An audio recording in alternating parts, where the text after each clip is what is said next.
Oke, kita akan masuk. Teman-teman Teman-teman bisa bisa lihat lihat di di Classroom Classroom ya.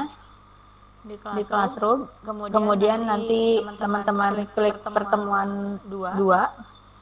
Di Di situ situ ada ada modul. modul.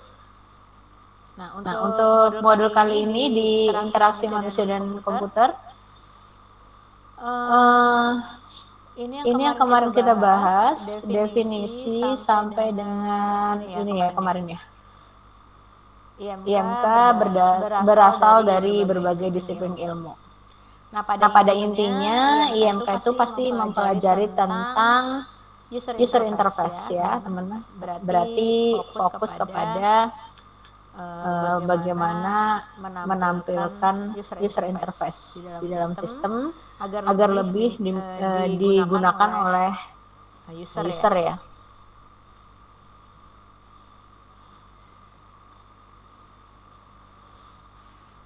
Oke, Oke, tujuan dari interaksi sendiri apa apa ini? ini? Untuk Untuk bisa bisa, sahabat sahabat teman-teman, teman-teman, mempermudah mempermudah manusia manusia dalam dalam mengoperasikan mengoperasikan dan mendapatkan mendapatkan berbagai berbagai umpan umpan balik balik yang ia perlukan selama ia bekerja pada sebuah sistem komputer. Ini ilmu-ilmu yang terlibat dalam IMK ya teman-teman. Ini kemarin ada tugas ya, nanti kita akan coba membahas tugasnya. Nah, sekarang adalah prinsip utama dalam mendesain antarmuka ya teman-teman. Seperti yang Ibu bahas kemarin, kalau kita membicarakan tentang prinsip dari IMK, ya berarti kita membahas tentang antarmuka sistem ya teman-teman. Ada beberapa macam antarmuka sistem ya teman-teman. Salah satunya adalah user compatibility ya. Nah, kalau kemarin itu saya minta teman-teman mempelajari tentang apa saja sih bidang ilmu yang terhubung di dalam IMK, bagaimana hubungannya ya, model dan jenis interaksinya. Nah, yang ini adalah prinsip di mana ini harus dimiliki ketika kita membangun antarmuka desain ya. Teman-teman, IMK ini sangat penting ya dalam pembangunan perangkat lunak. Kenapa? Karena semakin baik antarmukanya, maka semakin baik sistem itu ya. Atau bisa dibilang ketika usability untuk user interface ini baik, maka sistem itu juga baik ya. Atau bisa digunakan oleh orang banyak gitu. Tapi kalau usability-nya rendah, maka sistem tersebut berarti tidak digunakan atau tidak dapat digunakan ya, karena tidak bisa dipahami ya oleh si user. Nah, ini yang pertama ada user compatibility ya teman-teman ya. Jadi karena si antarmuka itu adalah wajah atau topeng dari sebuah pintu masuk ke dalam sistem, maka kita perlu mengolah sistem antarmuka itu menjadi baik ya. Serta kita juga tidak hanya mengolah antarmuka itu agar bisa digunakan oleh orang, agar bisa mudah dipakai oleh orang, tetapi itu juga kita harus bisa mengenal karakteristik dari user yang menggunakan. Jadi kalau kita bikin sistem teman-teman, kita harus benar-benar mengenal user yang menggunakan sistem itu ya. Mulai dari karakteristiknya, sifatnya, sampai kebiasaannya. Biasanya desainer itu harus mencari ya karakter dari masing-masing user untuk menyesuaikan antarmuka ini teman-teman. Bisa jadi user yang menggunakan kan tidak hanya satu ya. Contoh misalnya kita mau buat sistem akademik gitu. Berarti yang pakai kan bukan satu mahasiswa saja. Yang pakai banyak ya. Bagaimana kita memastikan karakter yang berbeda dari sekian banyak orang itu ya, untuk bisa digunakan untuk mendesain antarmuka.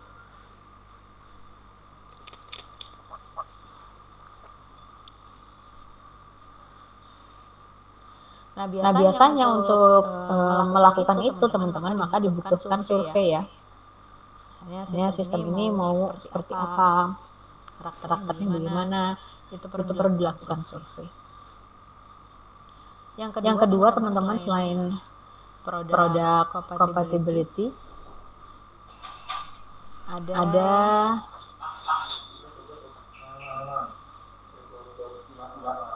tax compatibility ya teman-teman ya. Tax compatibility ini adalah bagaimana aplikasi itu harus memberikan gambaran tentang tugas-tugas yang harus dilakukan oleh si user ya. Jadi ketika itu sistemnya dibuat, maka harus sesuai dengan antarmukanya teman-teman.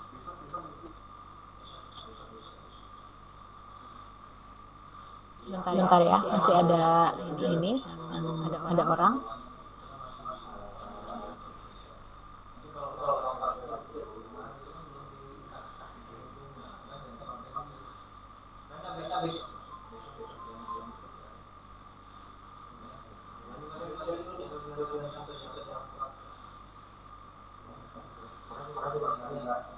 Oke, kita lanjut lagi teman-teman. Jadi di dalam sistem antarmuka ini untuk tax compatibility itu sangat penting, sehingga ketika user itu mau pakai sistemnya, dia sudah tahu rangkaian pekerjaan yang harus dilakukan ya. Apa sih tugas-tugasnya yang harus dilakukan setelahnya dan lain sebagainya. Sehingga ketika user menggunakan sistem itu, dia sudah tahu apa yang harus dilakukan. Contoh misalnya kita mau menginstal software ya. Kita hanya melakukan klik setup, kemudian kita tombol next, kita tekan tombol next, finish dan oke gitu ya. Itu salah satu cara untuk mempermudah teman-teman ketika digunakan oleh si user ya.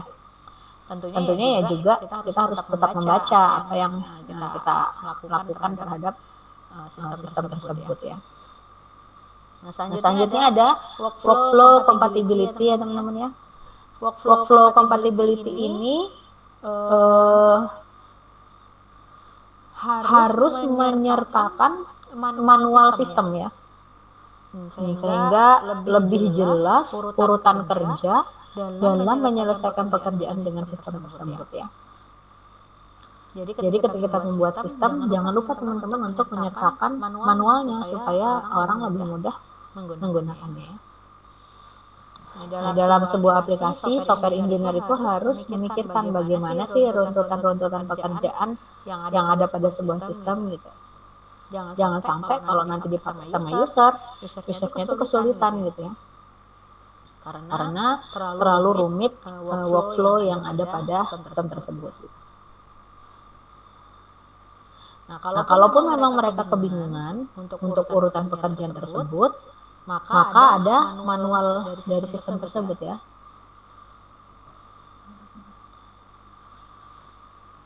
Si user itu juga tidak boleh diberikan pilihan-pilihan menu yang terlalu banyak teman-teman. Jadi dibuat seharusnya menunya urutan dari runtutan pekerjaan tersebut ya. Jadi kalau terlalu banyak, dikhawatirkan user itu juga akan pusing ya, juga akan bingung gitu. Jadi disesuaikan dengan workflow compatibility agar dapat membantu user itu menyelesaikan pekerjaannya dengan cepat ya. Itu untuk yang workflow compatibility. Selanjutnya ada konsistensi ya teman-teman. Nah, pada konsistensi ini sebuah sistem itu seharusnya sesuai dengan sistem yang nyata ya, atau yang sebenarnya. Dan harus sesuai juga produk yang dihasilkan. Jadi banyak perusahaan ketika dia menjalankan sistem menggunakan aplikasi yang berbeda pada setiap divisi perusahaan tersebut, maka ada pula perusahaan yang menggunakan aplikasi yang sama pada divisi yang berbeda. Nah, ketika digunakan seringkali ada perbedaan atau malah keseragaman dalam sistem tersebut ya. Nah, di sini si software engineer itu harus memperhatikan hal-hal yang sifatnya itu adalah konsisten.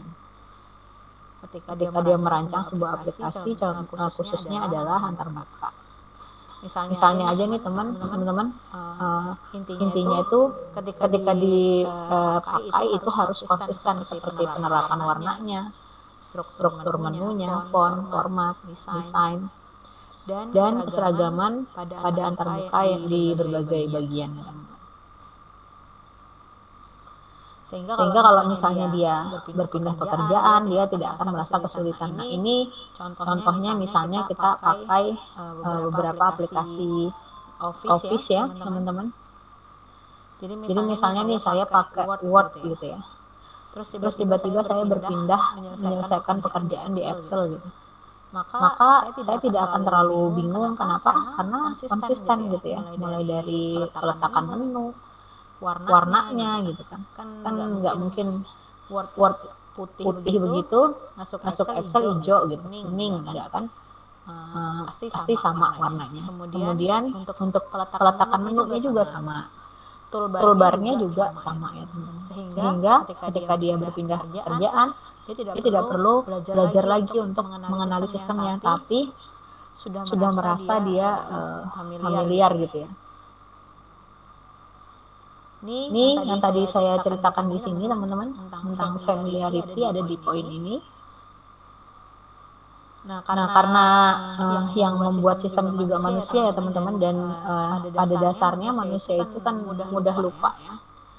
Jadi dia harus diberikan hal-hal yang kadang sering dilihat atau didapatkannya sehingga bisa disebut dengan familiar. Biasanya kalau yang sering kita lihat tuh kita pasti familiar. Kadang kalau misalnya kita lihat bentuk yang biasa kita lihat, pasti kayaknya pernah lihat deh gitu ya. Nah, itu sifatnya familiar. Desain antarmuka ini harus didesain sesuai dengan antarmuka pada umumnya teman-teman. Misalnya dari segi tata letak, model, dan sebagainya. Nah, kalau kita bikin template ya, template system, maka biasanya kita melihat desain yang hampir semua itu sama ya, menyerupai satu dengan yang lainnya, mulai dari tata letaknya, modelnya, agar apa? Agar lebih terlihat familiar teman-teman. Misalnya menu deh, ketika kita membuka website, menunya itu pasti ada di kiri atas ya, atau di bawah misalnya, atau di samping. Jarang menunya itu ada di tengah-tengah ya teman-teman ya. Kenapa? Bisa aja teman-teman di tengah-tengah, tapi tidak familiar ya. Jadi dibuat sefamiliar mungkin agar lebih memudahkan user itu menggunakannya. Nah, yang selanjutnya ada simplicity. Kita kalau membangun antarmuka itu kalau bisa lebih sederhana ya. Tidak selamanya kalau si antarmuka itu memiliki menu yang banyak itu bagus ya teman-teman. Terkadang kalau terlalu banyak juga membingungkan sama user ya. Jadi kesederhanaan itu lebih sebagai hal yang misalnya dibuat secara ringkas dan tidak berbelit ya teman-teman. Si user itu juga akan bosan kalau misalnya ada pernyataan atau pertanyaan pada menu yang ada pada sistem informasi itu terlalu panjang ya teman-teman. Sehingga ketika dia bekerja dengan sistem itu, maka dia akan lebih bosan gitu ya, karena bertele-tele intinya. Kita harus membuat itu lebih sifatnya sederhana tapi punya bobot, punya kekuatan di dalam sistem tersebut ya. Jadi disesuaikan saja. Yang selanjutnya ada direct manipulation ya teman-teman. Di direct manipulation ini teman-teman, user itu biasanya ingin sekali memiliki aplikasi yang sesuai dengan kebutuhannya ya. Selain kebutuhan, juga sifat dan karakteristik itu disesuaikan sama yang menggunakannya ya. Jadi ketika itu sesuai dengan si karakteristik si user, maka user tersebut tidak akan merasa bosan ketika menggunakan aplikasi tersebut. Contohnya misalnya gini teman-teman, tampilan warna yang sesuai dengan keinginan user. Misalnya saya hobinya warna pink ya. Maka desktop saya itu di desktop properti itu bisa saya ganti ya, warna yang saya suka misalnya. Atau misalnya di screen map itu bisa dirubah dan lain sebagainya. Atau misalnya tampilan dashboard itu bisa ditambahkan dengan tampilan yang sesuai dengan karakter saya. Itu akan membuat user itu tidak merasa bosan ya, karena dia bisa merubah sesuai dengan karakteristik dia. Selanjutnya ada kontrol ya teman-teman ya. Pada prinsip kontrol ini teman-teman berkenaan dengan sifat user yang mempunyai konsentrasi yang berubah-ubah ya. Biasanya itu mengganggu ketika proses sedang berjalan pada sistem. Misalnya saja terjadi kesalahan pada pengetikan ya, atau melakukan entry, itu biasanya biasa bagi seorang user ya. Akan tetapi hal itu bisa mengganggu sistem dan berakibat sangat fatal teman-teman. Memasukkan satu digit atau satu karakter saja itu akan bisa menghasilkan output yang tidak sesuai ya teman-teman. Oleh karena itu biasanya software engineer harus merancang suatu kondisi yang mampu mengatasi atau menanggulangi hal-hal yang berkenaan dengan resiko tadi ya. Contohnya ketika kita memasukkan data yang salah, maka akan ada komen atau illegal comments, atau tidak mengenali input yang kita lakukan, can recognize input gitu. Itu difungsikan sebagai portal kalau misalnya ada kesalahan teman-teman, sehingga kita tahu oh ternyata ini yang tidak bisa diinputkan, oh karakter ini yang tidak bisa dimasukkan ke dalam sistem dan sebagainya. Nah, yang selanjutnya itu ada WYSI ini, atau what you see is what you get ya. Harusnya bacanya bahasa Inggris ya, WYSIWYG gitu ya. Contohnya misalnya apa yang tercetak pada printer itu adalah merupakan informasi yang terkumpul dari data-data yang terlihat pada layar monitor kita ya. Misalnya kita mau mencetak hard copy gitu ya, maka itu hasil cetakan itu akan tercetak berdasarkan data-data yang sudah dikumpulkan dan ditampilkan pada monitor ya. Hal ini juga perlu perhatian teman-teman ketika membangun atau informasi yang diinginkan itu harus sesuai dengan usaha dari user pada saat mencari data teman-teman. Jika sistem mempunyai informasi yang lebih dari yang diinginkan user, maka kita harus membuat opsional pilihan dan disesuaikan dengan keinginan user tersebut ya. Bisa jadi yang berlebihan itu justru tidak diinginkan oleh user, maka harus disesuaikan dengan kemauan atau pilihan dari user. Anggaplah misalnya gini teman-teman, kita diminta oleh klien, kita punya klien ya, klien itu mau buat sistem informasi gitu ya. Maka sebelum kita membuat sistem informasi itu, kita harus mengetahui apa sih kebutuhan dari si user itu ya kan. Mulai dari sistemnya mau dipakai untuk apa, siapa aja yang pakai, terus apa saja yang ada, data apa saja yang harus terdapat pada sistem, digunakan pada saat apa gitu ya.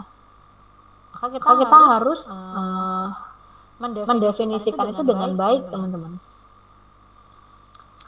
Kita harus tahu ketika kita berhadapan dengan si user, oh user ini dia mau bikin sistem informasi akademik, maka yang menggunakan berarti tidak hanya guru gitu ya, tapi bisa jadi siswa, bisa jadi orang tua siswa misalnya, dan lain-lain. Jadi ketika kita membangun sebuah sistem, pada dasarnya kita harus mengetahui dulu kebutuhan dari si user tersebut, baru kita bisa membangun sistemnya. Untuk apa? Supaya sistem itu bisa dipakai, teman-teman. Sistem itu memiliki usability tinggi ketika dia sesuai dengan kebutuhan, teman-teman. Kalau nggak sesuai dengan kebutuhan, ya nggak bisa dipakai kan sistemnya. Berarti tidak memiliki nilai usability. Ya. Meskipun dia mudah digunakan, meskipun dia user friendly, tapi ketika itu tidak sesuai dengan si user, ya maka kan nggak bisa dipakai. Misalnya yang diminta sistem akademik, yang dibuatkan malah sistem pariwisata, kan nggak nyambung ya teman-teman ya. Maka kita harus menyesuaikan. Salah satunya adalah dengan menampilkan karakter itu pada antarmuka sistem ya. Nah, yang selanjutnya teman-teman ada flexibility ya.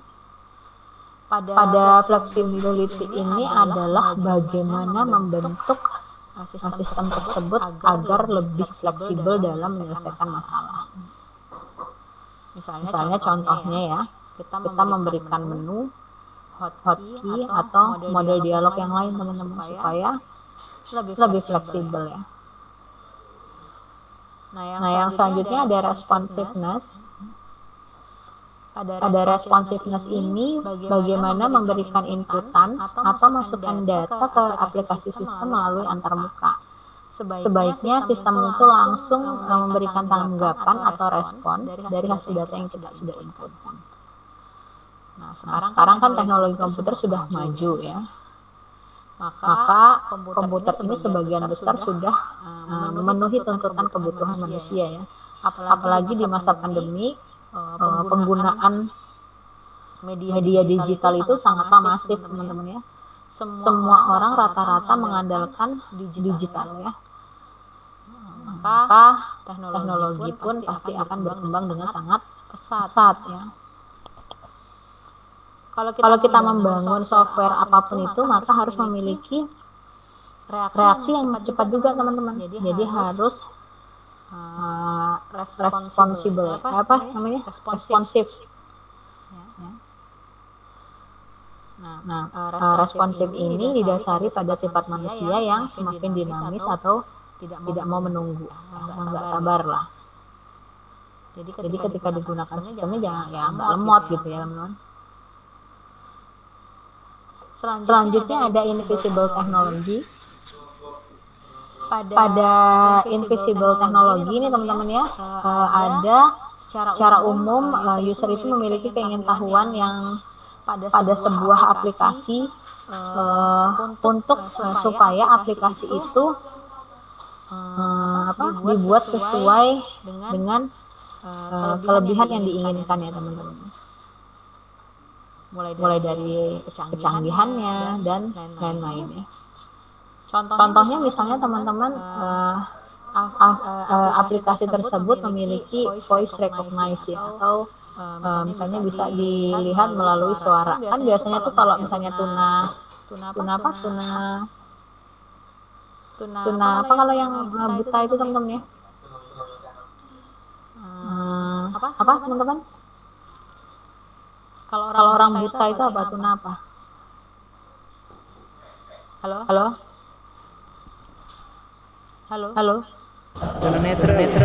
Tunanetra ya. Masa tunanetra sih? Kalau tidak mendengar tunarungu ya. Kalau tidak melihat tunanetra ya. Jadi misalnya orang itu buta ya. Tapi dia tetap bisa menggunakan gadgetnya untuk bisa berkomunikasi dengan orang lain, dilengkapi dengan fasilitas si voice recognize ini ya teman-teman. Misalnya dia mau menulis SMS pesan misalnya, dia bisa melakukan inputan berdasarkan voice recognize ini melalui language translator ya. Jadi kegiatan ini bisa dilakukan oleh siapa saja dan dalam keadaan apa saja ya. Itu yang dimaksud dengan invisible technology. Ada kelebihan dari teknologi tersebut yang bisa digunakan untuk kejadian tertentu dan kondisi tertentu ya. Kemudian yang selanjutnya ada protection. Ini dari sisi keamanan ya teman-teman ya.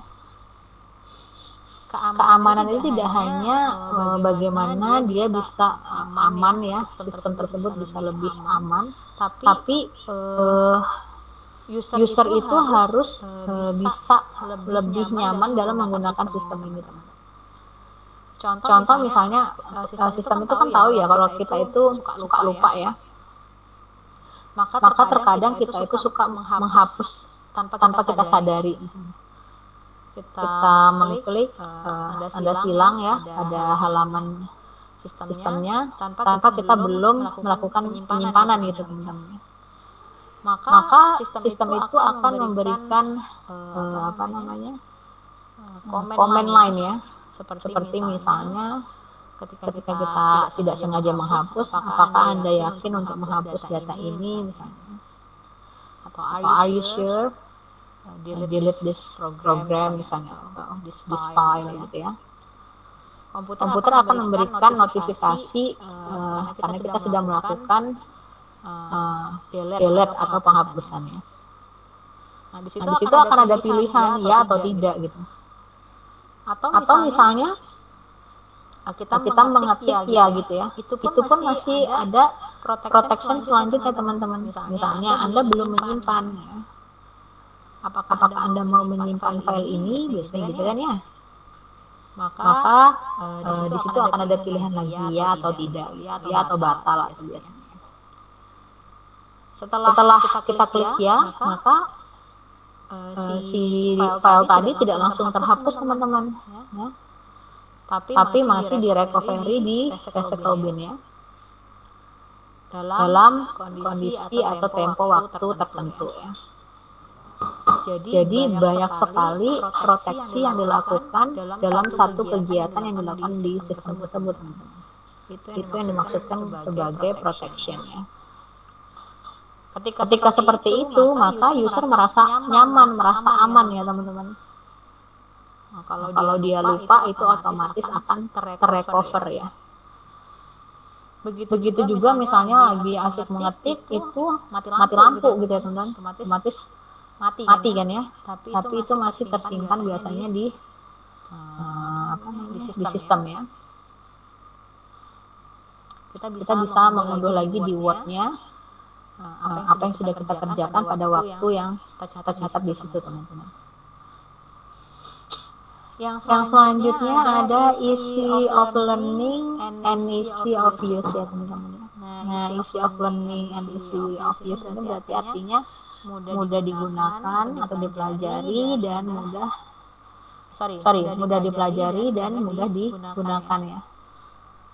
Jadi misalnya kita melihat operasi dari software tertentu, kita bisa mempelajari mekanisme penggunaan sistem tersebut dalam waktu yang singkat gitu ya. Misalnya aja memahami ikonnya, memahami menu-menunya, memahami alur data dari softwarenya itu lebih mudah ya. Misalnya aja nih, kita kalau mau menghapus berarti kita jarang sekali membaca delete gitu, enggak kan, tidak ditaruh di tulisan delete enggak ya, tapi tempat sampah misalnya. Nah, icon tersebut itu menggambarkan bahwa kalau kita mau menghapus maka kita harus mengklik tempat sampah itu ya kan teman-teman ya.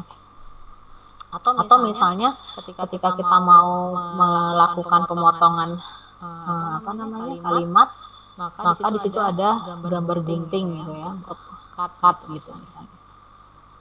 Jadi icon tersebut dibuat sesuai dengan kebiasaan orang teman-teman. Kalau tempat sampah itu tempat untuk membuang sampah, ya itu karena karakternya seperti itu, maka dibuat ikonnya seperti itu ya. Nah, sesudah mempelajarinya, maka user itu pasti bisa cepat menggunakannya kalau dia paham ya.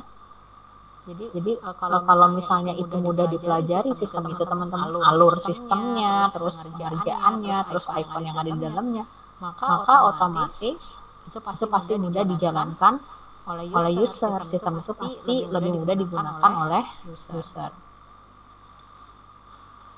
Nah, dari ke-15 prinsip ini teman-teman, ini menggambarkan bahwa untuk membangun sebuah antarmuka itu dibutuhkan beberapa aspek ya, beberapa prinsip ya, agar antarmuka itu dapat berinteraksi dengan baik oleh user ya, atau agar sistem tersebut bisa digunakan oleh user dengan lebih mudah gitu ya. Karena tujuan dari interaksi manusia dan komputer itu adalah bagaimana kita membuat antarmuka yang sesuai, tidak hanya secara kebiasaan aja, tapi juga dari kegiatan yang dilakukan di situ lebih mudah ya. Oke, sampai di sini teman-teman materinya. Kita minggu depan akan belajar ke materi yang lain. Saya akan stop recordingnya.